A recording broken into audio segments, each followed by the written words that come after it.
Nós queremos começar uma série hoje e eu fui muito ministrado sobre essa palavra. E algumas semanas já, umas 2 semanas, Deus tem falado muito comigo.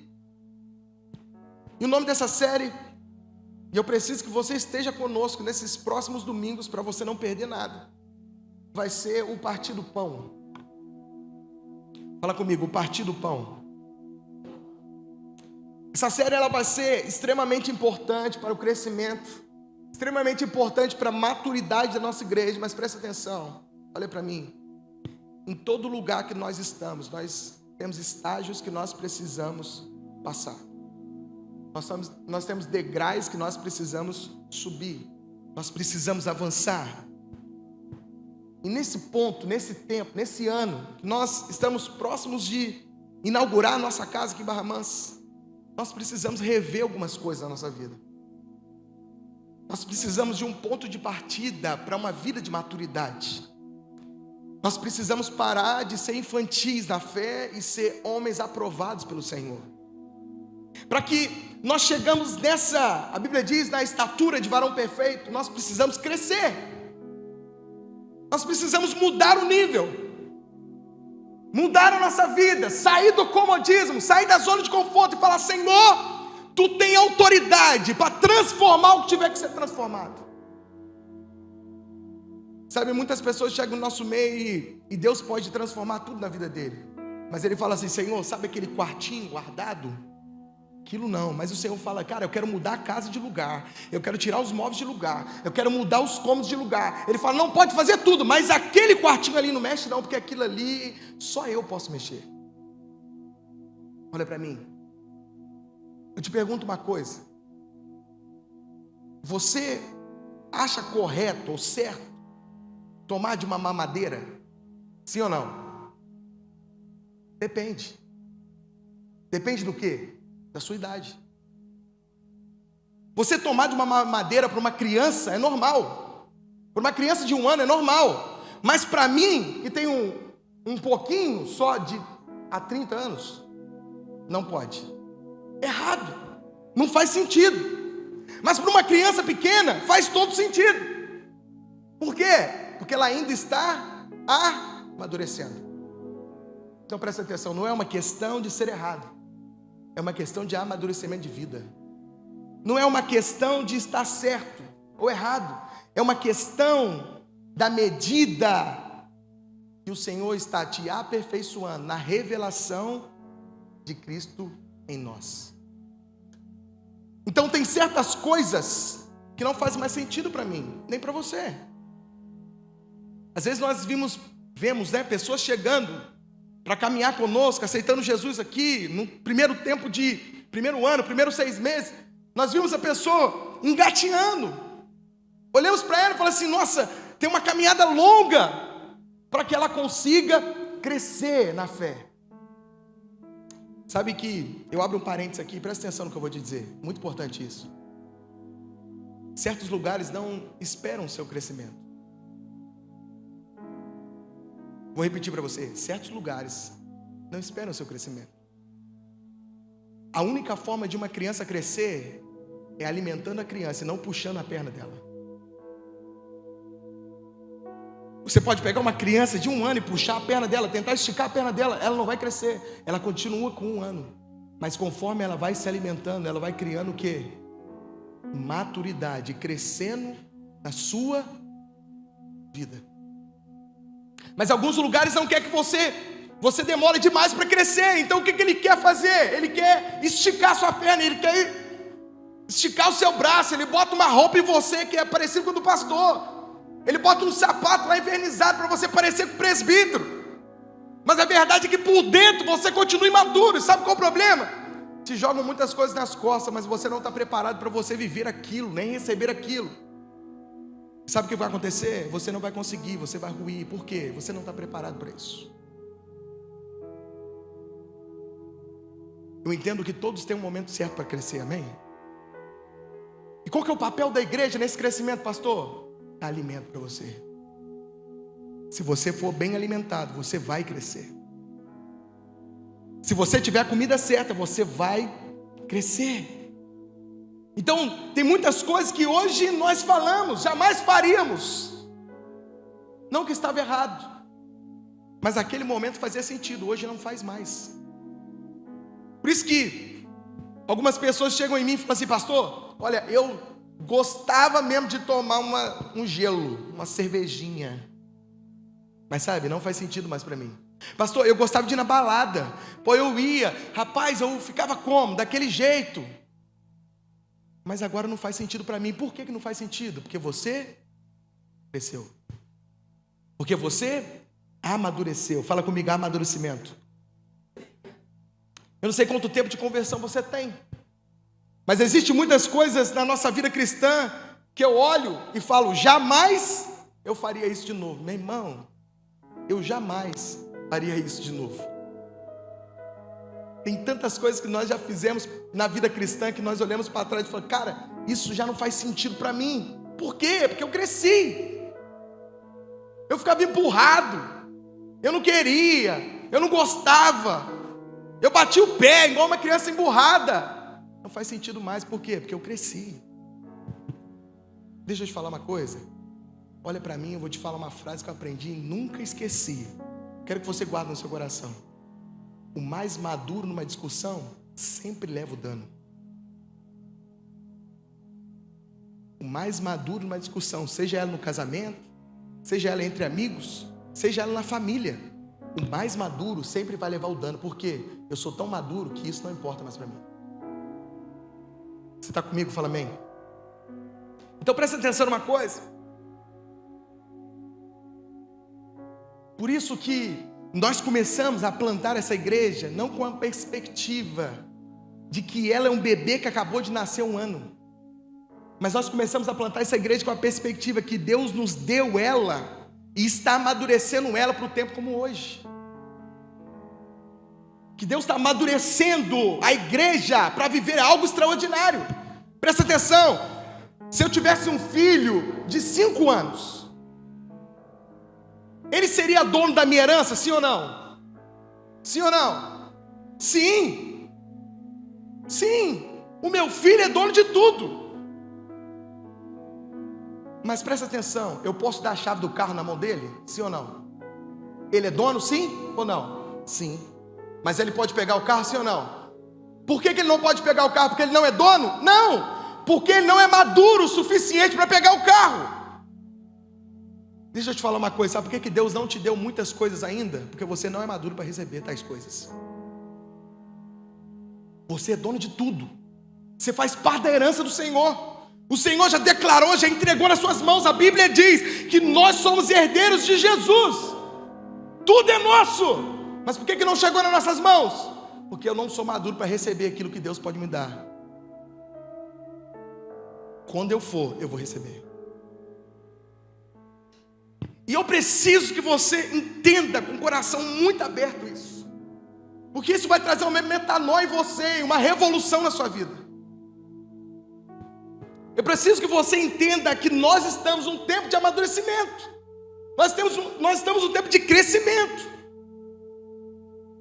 Sabe o que eu sinto, meus irmãos? Eu falo de coração para você. Eu sinto que Deus está nos elevando para um novo nível nesse tempo. Mas para que nós possamos viver esse novo nível, nós precisamos estar preparados para viver. Nós precisamos estar prontos para viver. Quem quer viver um novo nível no Senhor, fala amém. Eu queria que você viesse comigo nessa série, porque vai ser muito importante você entender o contexto e tudo que nós vamos ministrar. Abra sua Bíblia e deixe, por favor, ela aberta. 1 Coríntios, capítulo 11. Nós vamos começar pelo versículo 17. E apesar de ser uma palavra muito utilizada na ceia, eu quero trazer um prisma diferente do que Paulo está falando para a igreja de Coríntios. Hoje nós não vamos cear, nossa ceia é só semana que vem. Mas eu quero te preparar para tal. Olha para mim, abra sua Bíblia. 1 Coríntios, capítulo 11, versículo 17. Depois de uma pregação do pastor Dênio Júnior, meu pastor, eu fiquei muito tocado com essa parte. Deus falou tanto comigo, eu falei: Senhor, eu preciso ministrar isso para a igreja. E eu quero ler com você sobre outro entendimento que o apóstolo Paulo está dizendo. Porque nesse contexto de 1 Coríntios capítulo 11, ele fala sobre a ceia, mas ele fala sobre uma prática da vida cristã. E Paulo está falando sobre a ceia do Senhor. Nós não iremos ceiar, mas presta atenção no que eu vou te dizer. Eu quero que você tenha um novo nível de entendimento sobre isso. Todas as vezes que os cristãos primitivos se reuniam, todas as vezes que eles estavam reunidos, eles ceiavam. Eles não tinham um dia da ceia, não. Isso é uma prática nossa. Na verdade é uma prática romana que nós adquirimos ao longo da nossa história. Mas a verdade é que a Bíblia diz o quê? E eles iam de casa em casa, partindo o pão. Todos os dias que eles se reuniam, eles ceiavam. A ceia deles não é parecida com a nossa. A ceia deles não é parecida com aquilo que nós fazemos. Nós temos um pão e um vinho, sim ou não? Mas a ceia dos judeus é uma refeição que eles compartilhavam em comunidade. A Bíblia diz lá em Atos capítulo 2, versículo 42: e perseveravam na doutrina dos apóstolos, e na comunhão, e no partir do pão, e nas orações. Sempre foi a vontade de Deus, todas as vezes que a comunidade estivesse reunida, nós compartilhássemos e partisse o pão. E eu não estou falando isso de forma natural, mas estou falando isso de forma espiritual. O pão do céu. Quem é o pão do céu? Fala comigo, Jesus. O pão do céu foi liberado para mim e para você. Não para mim comer o pão sozinho, mas para mim compartilhar com o restante. A Bíblia diz então, presta atenção. Nós vamos ler sobre esse prisma. 1 Coríntios capítulo 11, versículo 17. Olha o que está escrito. E fica bem atento às instruções de Paulo, a simplicidade do ensinamento de Paulo nesse texto. Ele fala assim, nisto, coloca na versão ARC, Belinha, revista e corrigida. Olha o que está escrito. Nisto, porém, que vou te dizer, não vos louvo, porque vos ajuntais não para melhor, senão para pior. Primeiro versículo, Paulo já fala assim, olha só, vocês estão se ajuntando não para melhorar, mas para piorar. Vocês não estão se juntando para trazer melhoria, não, vocês estão se juntando para piorar. Vamos parar aqui, pelo amor de Deus. Olha aqui que Paulo está falando para os irmãos de Coríntios. Eles não se juntavam para celebrar. Eles não se juntavam para estar junto em comunhão. Eles se juntavam para ter dissensões, brigas, contendas. Interessante que Paulo fala que o ajuntamento, se você for ver no original e clicar aí na sua Bíblia, se você tiver Luvertrui, você vai ver que ajuntamento, nesse texto, quer dizer aliança. Então quando Paulo está falando, quando vocês estão juntos, não está formando uma aliança. É um querendo ser melhor que o outro. Mas olha para mim aqui. Eu vou liberar uma chave para você. Não existe ninguém melhor na mesa de Jesus. Na mesa de Jesus, todos nós somos iguais. Lá não tem título de pastor, de bispo, de apóstolo, semideus, Deus em treinamento. Lá não tem. Na mesa do Senhor, todos nós somos iguais. Por quê? Porque nós temos um título só: Filho amado do Senhor. Esse é o nosso título. Esse é o nosso título. Então presta atenção, Paulo está falando, o ajuntamento de vocês não é para melhor, é para pior. Paulo aqui está falando para a vida da igreja. Paulo está dizendo, o ajuntamento que vocês têm não melhora vocês, piora. Paulo não está falando sobre um negócio, Paulo não está falando sobre uma empresa, Paulo não está falando sobre a prática de um pecado, não. Paulo está falando sobre quando eles se juntam na vida de comunidade. Eles não melhoram, eles ficam piores. E ele continua dizendo, versículo 18: porque antes de tudo, ouço que quando vos ajuntais na igreja, há entre vós dissensões. Em parte eu creio, Quando vocês estão juntos, dissensões, brigas, contendas. Deixa eu fazer um parênteses aqui com você. Paulo está dizendo, quando vocês se ajuntam a vida em comunidade, não só deixa você piores, mas vocês não conseguem conviver em comunidade, porque um quer ser melhor que o outro, porque há dissensões. Presta atenção, dissensões aqui não é somente um irmão discutindo com o outro simplesmente, mas é um irmão individualizando a vida do outro. Eu não preciso de você para nada, eu sou autossuficiente, eu não preciso de ninguém. Paulo está falando, existem dissensões no corpo de Cristo. E ele continua no versículo 19, acompanhe comigo. Até importa que haja entre vós heresia, sabe por quê? Paulo explica, vírgula, para que os que são sinceros se manifestem entre vós, para aqueles que têm um coração sincero se manifestem, de sorte que quando vos ajuntais num lugar, não é para comer a ceia do Senhor, porque comendo, cada um toma antecipadamente a sua própria ceia, assim um tem fome e o outro se embriaga. Um pega tudo, porque não pensa no outro. Vou te contar um ditado, para você não esquecer. Presta atenção aqui em mim. Quem está vivo aí, fala amém. Olha esse ditado. Quando você estiver em comunidade, farinha é pouco, o meu irmão primeiro. No mundo, farinha é pouco, eu primeiro. Mas quando você estiver na vida da igreja, farinha é pouco, meu irmão primeiro, que eu amo ele. Olha para mim. E ele fala assim, não tendes porventura casas para comer? Lembra do que eu falei lá no começo. A ceia não era apenas o pão e vinho, a ceia era uma refeição. E ele fala, não tendes porventura casas para comer, ou para beber, ou desprezai a igreja de Deus, e envergonhais o que nela tem. E vos direi, louvar-vos-eis, nisso não vos louvo. Nisso não vos louvo. Paulo está falando, quando vocês se ajuntam na vida em comunidade, vocês ficam pior do que se estivessem em casa, se estivesse sozinho, se estivesse longe dessa comunidade. Ele está falando, porque no meio de vocês há dissensões, e quando vocês se reúnem para comer, vocês se embriagam e deixam outros sem comer. Cada um está preocupado em comer a sua parte, não está preocupado com o próximo, nem com o irmão que está do seu lado. E ele continua falando, não tem porventura uma casa para você comer?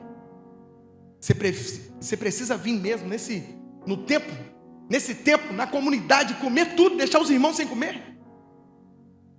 Paulo está dizendo, vocês não têm casa para comer?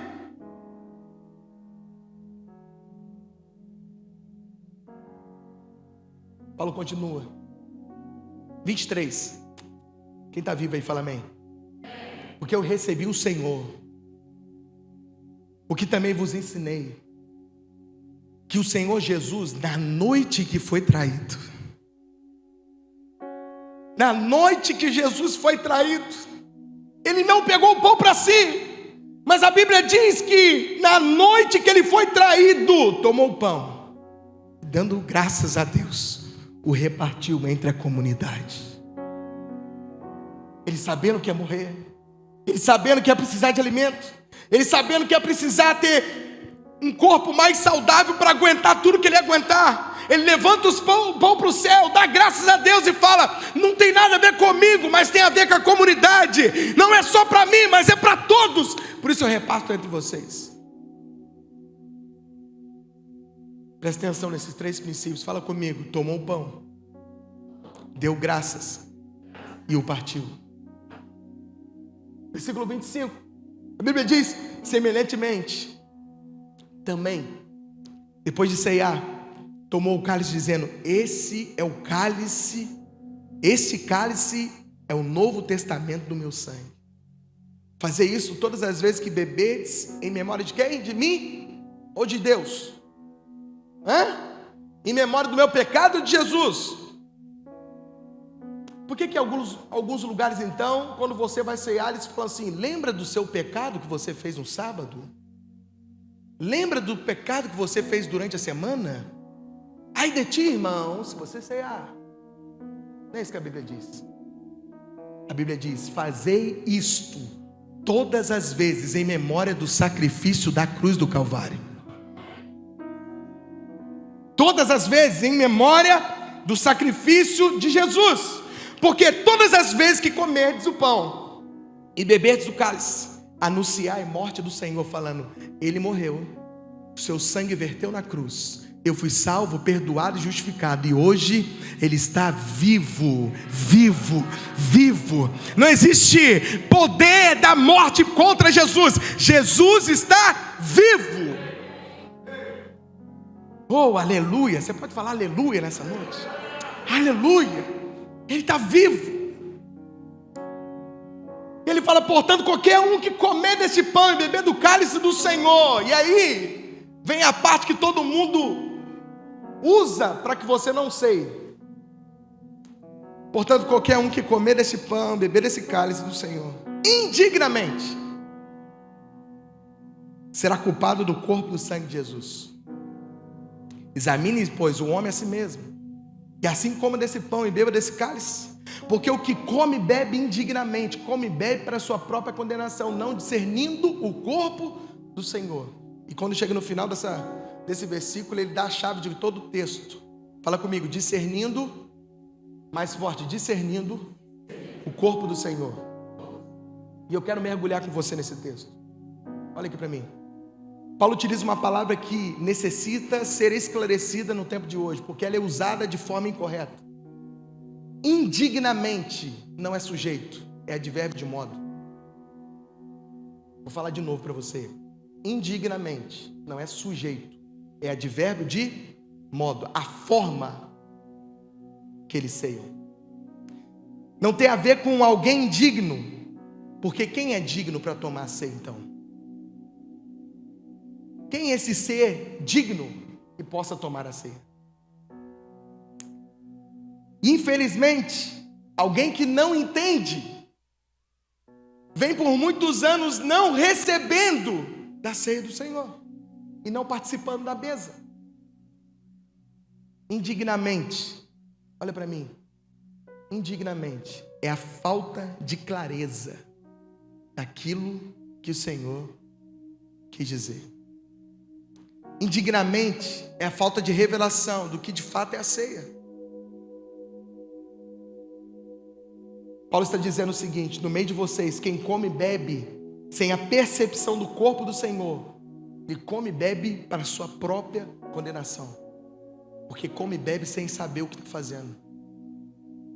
Come e bebe sem a percepção espiritual do que é a ceia. Olha para mim.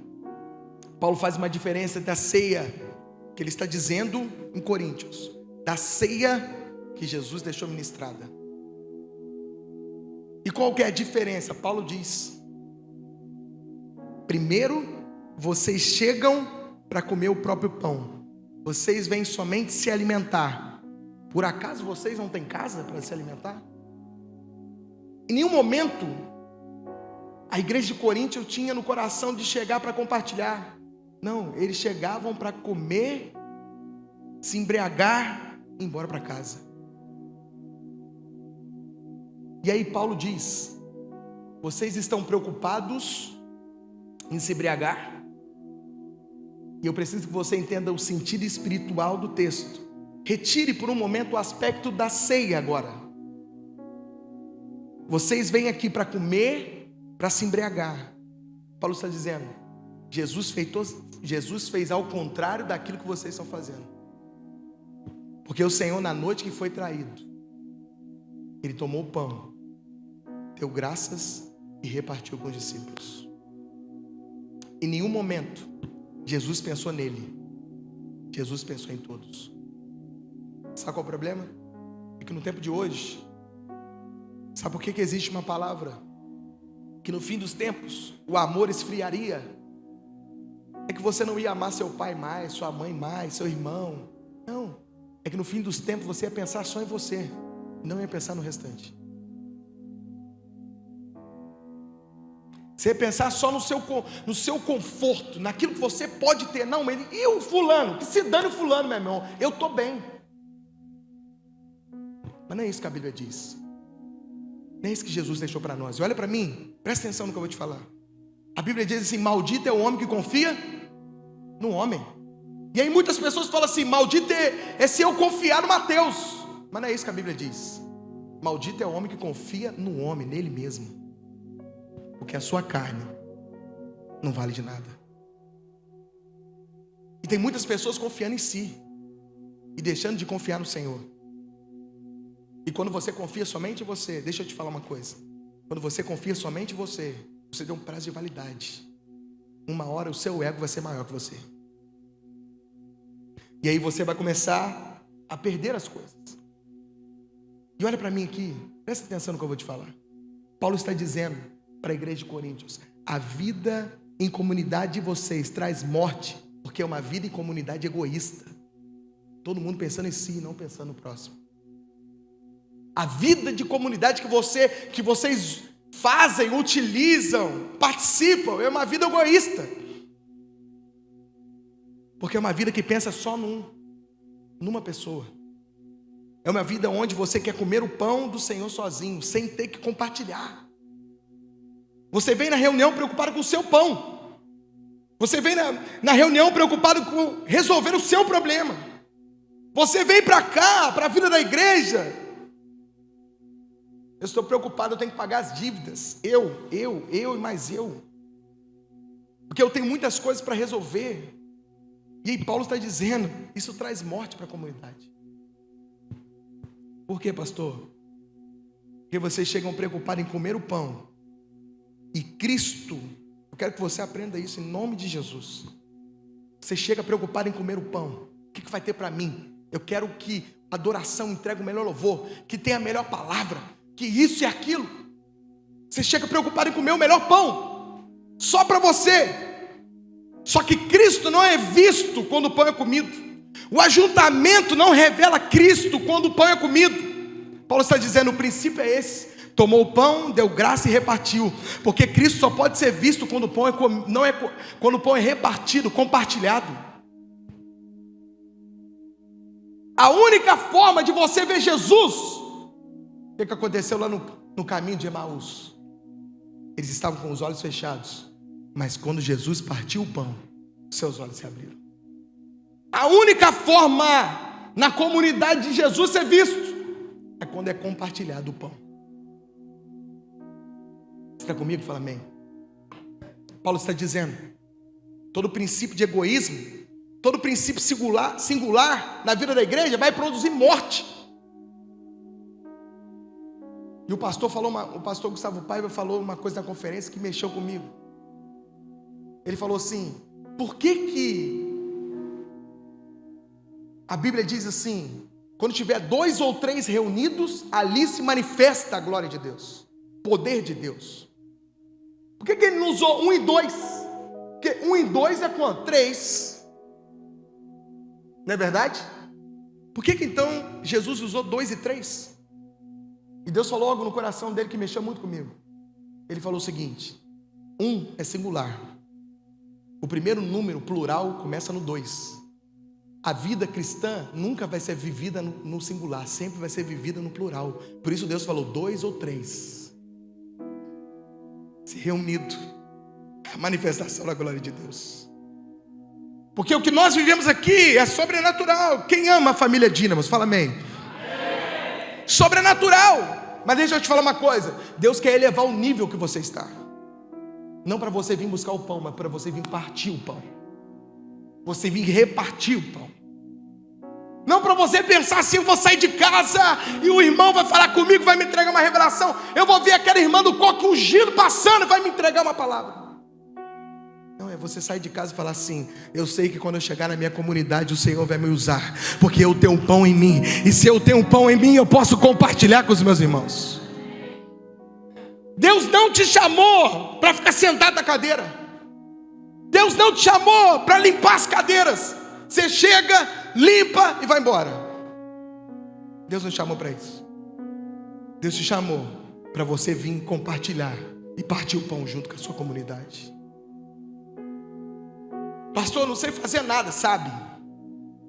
Pastor, não tem dom, não tem. Pastor, parece que não tem talento, nenhum tem. Porque a Bíblia diz, ninguém foi criado sem pelo menos um talento. E a pergunta é, você tem multiplicado esse talento? Você tem a oportunidade, a decisão para multiplicar o talento que Deus colocou nas suas mãos.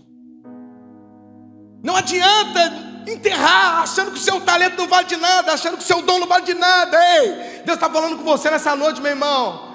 Tira o talento escondido onde ele estiver e começa a multiplicar nesse tempo. Deus está chamando para fora, querido. Para de esconder. Deus não chamou você para ficar escondido. Tem um espírito clamando dentro de você. A Bíblia diz, Romanos capítulo 8, 19, que essa criatura que está aí fora está aguardando que você se manifeste, que você abra a boca, que você pegue seu talento e multiplique nesse tempo. É hoje, é agora. Não é para ontem. Ah, mas eu fui muito ferido. É com essa ferida que Deus vai usar para curar alguém que também está ferido. Ah, mas parece que ninguém gosta de mim. Você não precisa que ninguém goste de você, meu irmão. Você precisa que o Senhor ame você. É só isso que você necessita. Paulo está dizendo, todo princípio de egoísmo, todo princípio singular traz morte. Não é de Deus. Porque a vida cristã não é feita no singular. A vida cristã é feita no plural. Não é sobre mim, é sobre nós. Qual que é o espírito que você vem para essa reunião nessa noite? Você só veio para comer o pão? Ou você veio para compartilhar do pão? Chega de ficar sentado na cadeira. Sabe, eu sinto de falar uma palavra para você nessa noite. Olha para mim. Deus não quer que você fique sentado no banco. Deus quer que você entre para jogar. Deus não quer que você fique ali achando que você nunca vai ser, achando que não vai ter chance para você entrar em campo para jogar, não. Deus quer que você entre em campo e comece a jogar. Como que eu vou fazer? Eu não sei, mas uma coisa eu sei: o Espírito que habita você vai fazer o discernimento acontecer sobre a sua vida. Você precisa entender o que Paulo está dizendo. É sobre compartilhar o pão. Infelizmente, por anos, pessoas foram treinadas, olha para mim, treinadas a entender que uma reunião como essa, a vida da igreja, como está acontecendo aqui, é sobre uma perspectiva de poder. E não é sobre a perspectiva de poder, é sobre o entendimento da vontade de Deus. Tem muitas pessoas que saem de casa só querendo poder, se enche de poder, pula na parede, planta bananeira, mas sai daqui do mesmo jeito, não mudou nada. Porque não é sobre o entendimento de poder, é sobre o entendimento da vontade de Deus. Não é sobre a perspectiva de muito poder, não que nós não tenhamos, mas é sobre a perspectiva da vontade de Deus que muda a minha história, que muda a minha vida, que muda o meu caráter. Olha para mim. Nós vamos para uma reunião, queremos receber poder, mas a verdade é que precisamos ter mais perspectiva de entendimento da vontade. Você chega aqui e fica preocupado o quanto você vai receber de poder. Será que o potinho de poder vai sair cheio hoje? Aí você chega aqui, já vai procurar o time de adoração. Tem que arregaçar hoje, meu irmão. Rapaz, se eu não voar hoje. Aí você chega no pastor e fala assim: pastor, é bom que você tenha preparado uma boa palavra, que hoje eu preciso. Se não orou, nem sobe para pregar. E Paulo está dizendo, a reunião, esse tipo de reunião que você só vem para comer, não dá para ver Cristo. Porque esse tipo de reunião eu chego preocupado só com a minha parte, só com aquilo que eu vou pegar, só com a minha parte do bolo. Você sai de casa e quer vir receber poder, sim ou não? Só eu que sou pecador, né? Então tá bom. Que eu venho para receber poder. Alguém vem para receber poder? Fala amém. Glória a Deus. Que bom, né? para receber poder. Você sai de casa querendo mais. Quantas vezes você saiu de casa dizendo dessa forma? Rapaz, eu já saí de casa várias vezes falando isso. Senhor, aquela irmã que o Senhor usa, fala comigo. Aquele varão que tem aquele chamado da revelação, me revela, Jesus. Já aconteceu com alguém isso? Paulo está dizendo, não dá para ver Cristo nessa reunião. Porque você veio preocupado com o seu pão, mas tem uma forma de ver Cristo quando o pão é partido entre nós. Sabe quando Cristo é visto? É quando eu passo a sair da minha casa preocupado com quem que eu vou compartilhar o pão que Deus me deu durante a semana. Com quem que eu vou compartilhar o maná que foi derramado sobre a minha vida. É quando eu saio da minha casa, não preocupado em me embriagar, mas preocupado em compartilhar. Sabe, existem pessoas que recebem tanto de Deus, que estão obesos espiritualmente. Sabe por quê? Porque ela recebe, mas não dá para ninguém. Mas Deus nos chamou para ser uma esponja. Nós absorvemos aqui e liberamos lá fora. E a pergunta que eu faço nessa noite é: quanto tempo faz que você não reparte o pão que Deus tem te dado? Quanto tempo? Quanto tempo faz que você não ora por alguém? Quanto tempo faz que você não entrega uma palavra de conhecimento, uma revelação? Quanto tempo você não dá um abraço porque Deus impeliu você a abraçar a pessoa? Quanto tempo você não compartilha o pão que Deus te deu? Às vezes nós pedimos, isso é engraçado, olha aqui para mim. Não olhe para o lado quando eu falar, hein? Às vezes nós pedimos, no momento de apelo, no momento de oração, nós pedimos, saia do seu lugar, ore pelo seu irmão, e fica todo mundo estático. E eu fico pensando, será que eu falei para orar ou eu falei para a múmia? Será que eu pedi o irmão para orar ou eu falei assim, múmia, parado, show da Xuxa? Porque quando você fala, vamos orar, é a hora de você repartir o pão, o que você faz? Estátua. Porque você não entendeu que existe um pão para repartir nas suas mãos.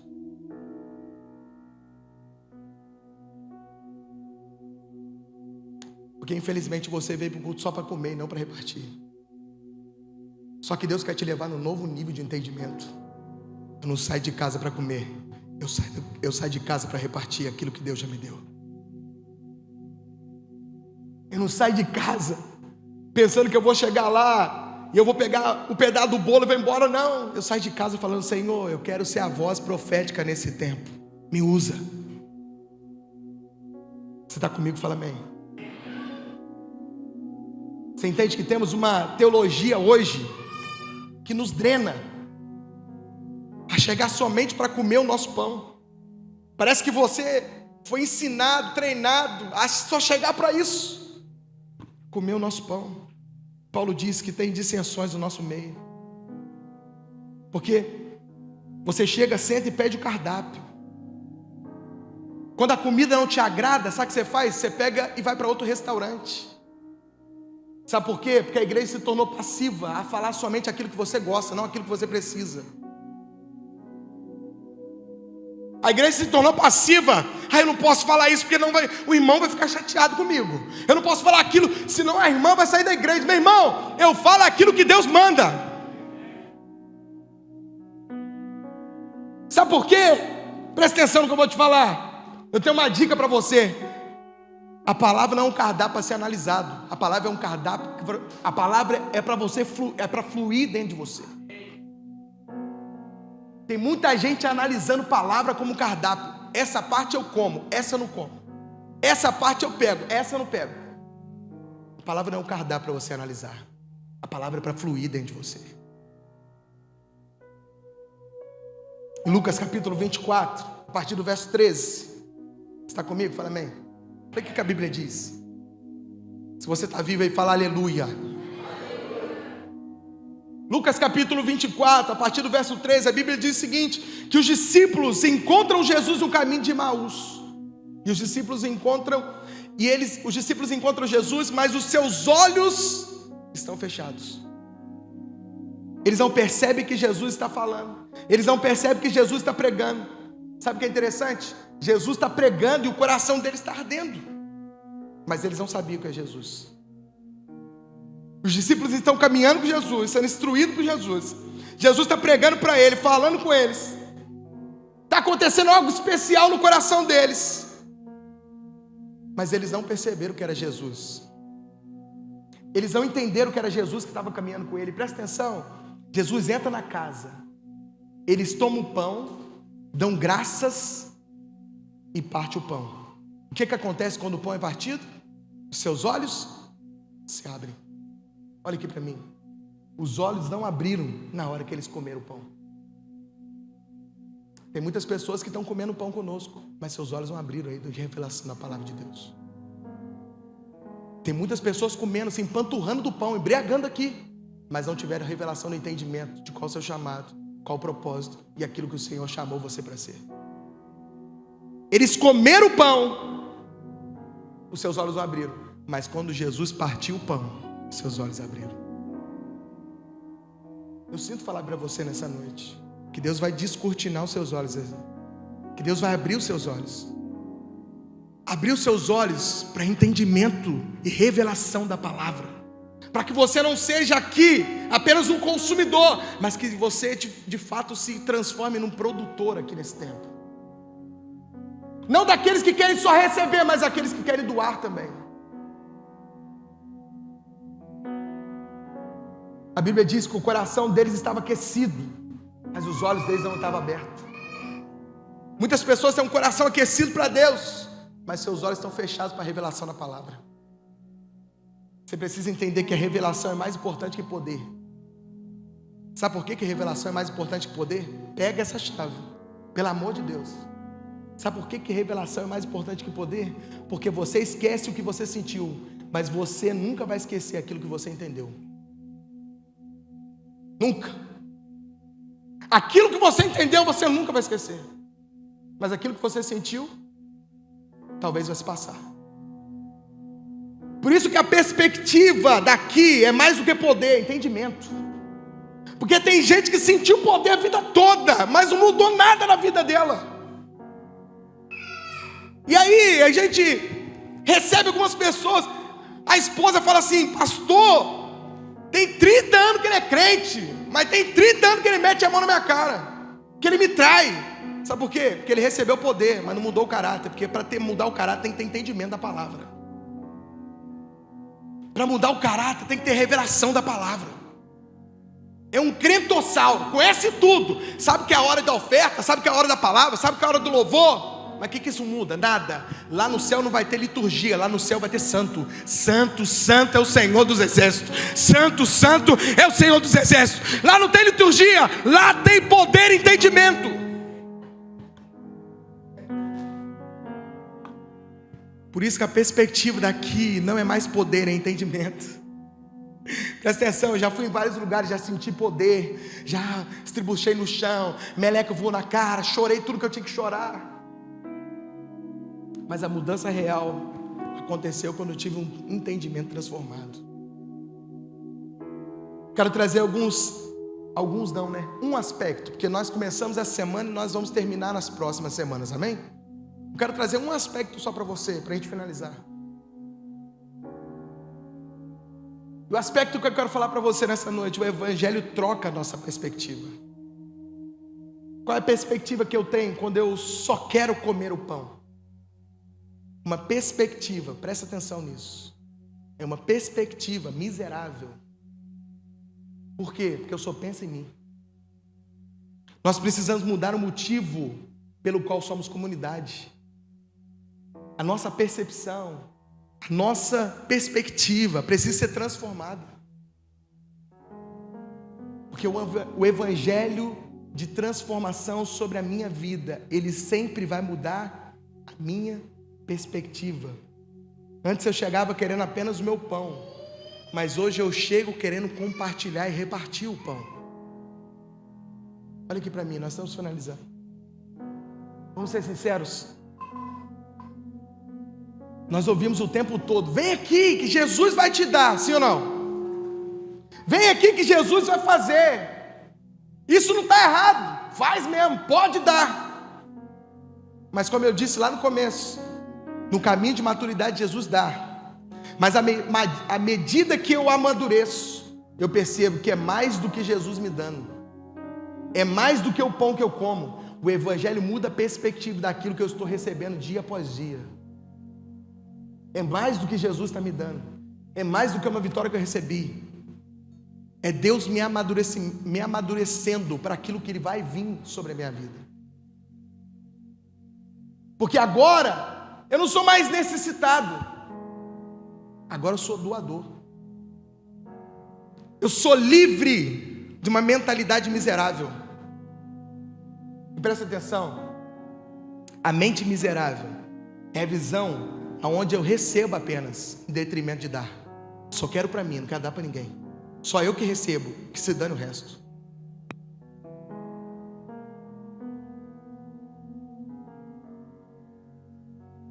Nós somos livres de uma mentalidade que só quer receber. E nós passamos a ter uma perspectiva de que na mesa do Senhor eu posso repartir. A maturidade cristã, olha para mim. A maturidade cristã é o caminho onde eu não só me alimento, mas aonde eu posso compartilhar o alimento que Deus colocou sobre mim. Sabe, a Bíblia diz, lá em Atos capítulo 20, no verso 35, tendo vós mostrado em tudo que, trabalhando assim, é necessário auxiliar os enfermos e recordar as palavras do Senhor Jesus. Olha para mim, recordar as palavras do Senhor Jesus. Quais são as palavras? Mais bem-aventurado, pois é dar do que receber. Deus está nos chamando nesse tempo para entregar, para compartilhar, para repartir. Deus não está nos chamando para um culto onde nós só viemos receber. Deus está nos chamando para um culto que nós viemos entregar, compartilhar, repartir. Quando nós encontramos uma fonte, nós não precisamos mendigar mais água. Me dá um pouquinho de água, só um golinho, só um copinho, não. Quando nós encontramos a fonte, nós temos a água transbordando a todo momento. Quando nós encontramos a água, a fonte, nós temos água. E sabe como é difícil você beber água limpa? Hoje em dia, o nego está bebendo água suja pela internet. É muita fonte, é diversas fontes. E presta atenção, cuidado com as fontes que você se alimenta. O Evangelho muda a nossa perspectiva. Agora eu não vivo mais indo atrás da água, agora eu tenho a fonte dentro de mim. A fonte está jorrando aqui dentro, está fluindo aqui dentro, a água está vindo sobre mim. Eu não preciso mais correr atrás da profecia, eu não preciso mais correr atrás da oração, não. Por quê, pastor? Porque eu tenho a fonte dentro de mim. O pastor dele contou uma história que eu achei muito interessante. Ele foi pregar num lugar, e aí quando terminou a pregação, tinha um lugar de apoio, uma sala de apoio para se alimentar, tomar uma água. E aí logo quando ele entrou nessa sala para tomar uma água, dar uma descansada, ele ia viajar depois de 2 horas, depois que terminou a pregação, chegou um rapaz, uma caixa de paçoca. Esse rapaz chegou até o pastor Dênio e falou: olha, eu vim ofertar essa caixa de paçoca para você. Quando o pastor Dênio olhou para ele, ele percebeu que o menino tinha um problema. E aí logo o pastor que convidou chegou na sala. E o pastor Dênio, constrangido em receber aquela caixa de paçoca, o pastor que o convidou falou o seguinte: sabe, esse garoto, ele consegue dar o sustento para a família toda dele vendendo paçoca. Mesmo ele sendo deficiente, mesmo ele tendo seus problemas, ele consegue dar sustento para a família. E aquele menino insistiu: pastor, pega a paçoca, é uma oferta. E aí o pastor dele, constrangido, pegou a paçoca. E quando ele pegou na mão a paçoca, Deus falou algo no coração dele. Deus colocou algo no coração dele. É isso que o Evangelho faz conosco.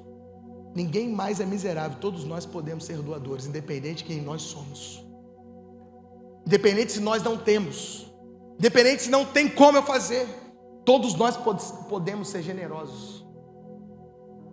E nós não estamos numa reunião para consumir, nós estamos numa reunião para produzir. O que vai ficar, o final dessa história, é que quando acaba esse culto, nós fechamos as portas, apagou a luz, e você vai para sua casa. E lá você tem que ser homem de Deus, mulher de Deus dentro do seu lar, dentro da sua família. É que quando você acorda cedo para trabalhar, as pessoas têm que ver a expressão de Cristo no seu trabalho. Deus não te chamou para ser mais um, Deus te chamou para mudar a história dessa cidade. E Paulo está dizendo, Cristo não pode ser visto, porque vocês não saíram ainda da posição de miserável. Você entende? Não podemos chegar no culto na posição de miserável, querendo só receber e nunca repartir. Você pode chegar, até falar para o time de adoração, preciso daquele louvor, eu preciso daquilo. Mas não são só eles que vão partir aqui, é você também. Não é só eles que estão tocando, cantando aqui, que estão compartilhando, é você também. Mas a pergunta que eu deixo nessa noite é: se você veio só comer o pão, ou veio repartir o pão? Pode ficar de pé em nome de Jesus?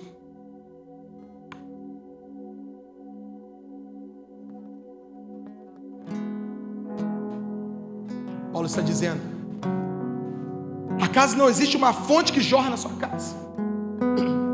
Quando Paulo fala assim, você não tem comida na sua casa, sabe o que Paulo está dizendo?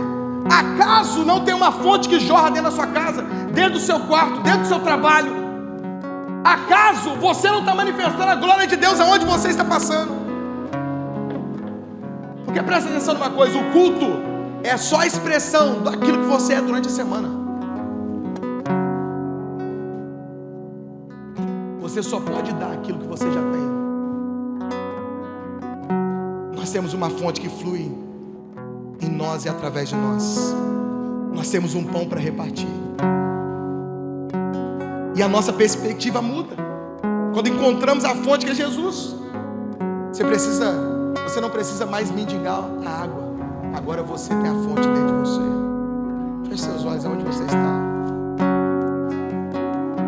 A Bíblia diz em João, capítulo 4, versículo 13 e 14.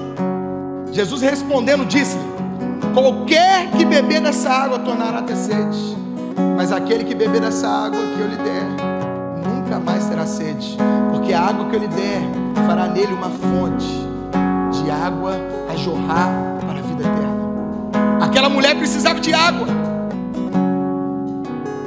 Ela chega até Jesus como uma miserável. Ela chega somente falando: Jesus, eu preciso, não tem como eu dar, eu necessito. No primeiro contato de Jesus com ela não tinha nada para dar, mas a Bíblia diz que aquela mulher teve um encontro real com Jesus na fonte. Sabe o que é mais interessante? Jesus fala para aquela mulher: se você beber dessa água, nunca mais você vai ter sede. O Evangelho nos faz doadores, porque nós bebemos de uma água que nunca vai faltar. Nós bebemos de uma água que nunca vai acabar. Nós bebemos de uma água que nunca vai nos dar sede. Nós temos uma fonte inesgotável em nós. Paulo está lembrando os coríntios: quando vocês se reunirem, não é sobre a perspectiva de poder, é sobre a perspectiva de família. Quando vocês se reunirem, quando vocês estiverem juntos, não é sobre o pão que você pode comer, é sobre o pão que você pode repartir. Não é sobre o que você pode receber, é sobre o que você pode dar. Não é sobre o poder que alguém vai liberar sobre você, é sobre o poder que você vai compartilhar com alguém. A mulher encontra Jesus, e a Bíblia diz que Jesus fala: olha, se você beber dessa água natural, você vai ter sede. Qual água que ele está falando? A mesma água que Paulo falou. A mesma água. Olha, vocês se embriagam de uma água e vocês vão tornar a ter sede. Por enquanto vocês ficaram preocupados em só comer o pão, porque beber dessa água que Ele der, porque quando você beber dessa água que Ele der, você nunca mais vai ter sede. Mas presta atenção, algo acontece com aquela mulher. Ela era miserável, que não tinha como buscar água ao meio-dia porque tinha vergonha. Ela tinha que buscar água mais tarde porque era excluída. Nenhuma outra mulher queria ter contato com ela. Qualquer um que olhasse aquela mulher falava: essa mulher não tem nada para dar. Pelo contrário, ela vai arrancar de você. Na perspectiva de querer comer o pão, a gente se torna pessoas escravas de comer. Nós precisamos sugar, nos alimentar da vida dos outros. Você suga a sua amizade porque você não consegue dar, só tirar. Você não consegue ter relacionamento porque você não consegue compartilhar, só sugar. No dia a dia você não consegue dar, você só consegue tirar. Como essa mulher, ela tinha sede, mas Jesus fala para ela: eu vou te dar uma água que nunca mais você terá sede, e você vai conseguir compartilhar com os outros. Essa mulher bebe dessa água. Antes ela não recebia nada, mas agora ela bebe dessa água. E o que ela faz? Depois de receber essa água, ela volta para a sua cidade. E ela disse: agora não é sobre mim, eu tenho para dar. É sobre repartir aquilo que eu fui buscar no poço. É sobre jorrar uma fonte que eu recebi de Jesus. Ela sai da perspectiva do pão que eu como, a perspectiva do pão que eu compartilho. Aquela mulher que não tinha nada para dar, agora ela vai para dentro da cidade para repartir aquilo que Jesus tinha dado para ela. O Evangelho muda a nossa perspectiva. Até o dia que aquela mulher, sem querer, encontra Jesus, os de repente de Deus. E o que ela não podia ter, agora ela tem abundância. Levante as suas mãos aonde você está, em nome de Jesus.